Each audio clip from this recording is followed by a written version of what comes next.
Nehru memorial के नाम बदलने से एक व्यक्ति ने एक बार पुनः अपना छोटेपन का प्रदर्शन किया है और मैं उनको उन्हीं के नेता का एक वाक्य याद दिलाना चाहता हूँ कि छोटे मन से कोई बड़ा नहीं बन सकता। जो व्यक्ति दूसरों का नाम मिटा के खुद का नाम आगे करना चाहता है, भारत की संस्कृति और भारत के लोग ऐसे लोगों को महान और बड़ा नहीं मानते हैं। पिछले 59 साल से नेहरू मेमोरियल लाइब्रेरी एक मैं कहता था सारे थिंक टैंक और सारे रिसर्चर्स के लिए एक हब था, जहाँ पे अद्भुत किताबें, अद्भुत लिटरेचर रखा जाता था। लोग उसका प्रयोग करते थे लोकतंत्र की मजबूती के लिए, संविधान की मजबूती के लिए, जो हमारी स्पिरिट ऑफ डेमोक्रेसी है उसकी मजबूती के लिए उन चीज़ों का प्रयोग किया जाता था और उन चीज़ों को पढ़ पढ़ के लोग आगे उसको नेक्स्ट जनरेशन को पास ऑन करते थे।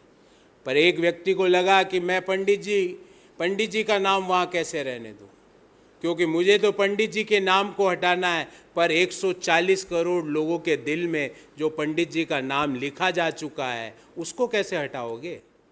और ये सब करके मैं उन व्यक्ति को कहना चाहता हूँ, ये सब तुच्छ और छोटी हरकतें करके आप पंडित जी का नाम और बढ़ा रहे हो। आप पंडित जवाहरलाल नेहरू, जो भारत के शिल्पकार हैं, जिसको आने वाले 1000 साल तक भारत का शिल्पकार माना जाएगा, आपके नाम बदलने से कुछ नहीं होगा। आधुनिक भारत के निर्माता है, जिन्होंने भारत जहां आज खड़ा है उसका सपना उन्होंने 1947 में देखा।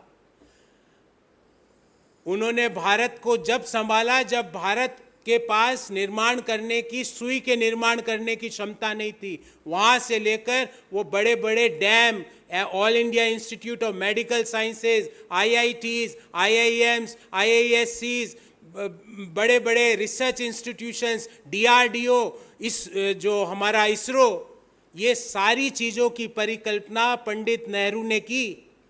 पर आपको लगता है उनका नाम हटा दो, उनका नाम काट दो। ये नाम तो आप दीवार से तो काट सकते हो, क्योंकि बहुमत में आपकी सरकार है। सरकार का जो पंडित जी ने लोकतंत्र बनाया था और लोकतंत्र में ही सारी शक्तियों को निहित किया था, उस लोकतंत्र को की रक्षा का दायित्व आज आपके पास है। इसलिए आप नाम तो काट सकते हो वहाँ से, पर 140 करोड़ देशवासियों के दिल में पंडित जवाहरलाल नेहरू, लाल बहादुर शास्त्री, इंदिरा गांधी, राजीव गांधी, PV नरसिम्हा राव, मनमोहन सिंह, इनका नाम जो लिखा हुआ और इनका जो कंट्रीब्यूशन है, और अटल बिहारी वाजपेयी जी आल्सो, हम तो उनका भी नाम लेते हैं, क्योंकि आप तो उनका भी नाम काटना चाहते हो। क्योंकि आप जब कहते हो 2014 से पहले कुछ नहीं हुआ, तो उस समय 7.5 साल तो वाजपेयी जी का शासन था। आप तो वाजपेयी जी का भी नाम काटना चाहते हो। पर हम किसी प्रधानमंत्री का इस तरह अपमान नहीं करते। हर प्रधानमंत्री का कोई ना कोई कंट्रीब्यूशन रहता है। हर प्रधानमंत्री जनता के बीच जाता है और जनता की बात सुनता है। अपने मन की बात नहीं कहता है, लोगों के मन की बात सुनता है। पर आप अपने मन की बात कहते हो और आप अपने मन की बात सुनते हो, लोगों के मन की बात नहीं सुनते। अगर आप लोगों के मन की बात सुनते तो इस तरह की छोटी हरकत, इस तरह की गलत हरकत आप कतई नहीं करते। और पुनः कहना चाहूँगा, ये सब करके आप अपने आप को छोटा कर रहे हो। पंडित जी तो आज भी वहाँ खड़े हैं, जिनको देखने के लिए आपको पूरी गर्दन ऐसे करनी पड़ेगी। पंडित जी तो आज भी वहाँ पे खड़े हैं।